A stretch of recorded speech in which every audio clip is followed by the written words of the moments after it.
বাংলাদেশের বিড়িখুররা সবচেয়ে ধৈর্যশীল মানুষ।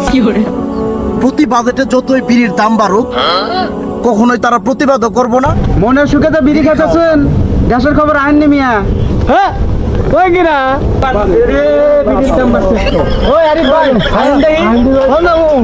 বিড়ির দাম যে বাড়ছে শুনছেন? হ্যাঁ ভাই, আমি তো বিড়ি খাই। আজকে বিড়ি নিয়ে আন্দোলন করুন।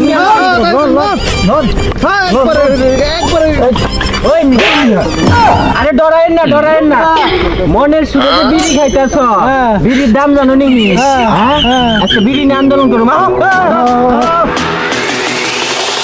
আরে দুর্বল নাকি মিয়া? ওই লাকির দাম বাড়লো কেন? ওই ডারবির দাম বাড়লো কেন? ওই ডারবির দাম বাড়লো কেন? এই থাম, কি হয়েছে ভাই? মন্দিরের রাস্তায় আছি কেটে মিছিল ছুটাইছো। তোর বাপে আইলো? আমার বাবা তো মরছে অনেক আগে। তোর পুলিশ বাপে আইলো? কয়টি রে?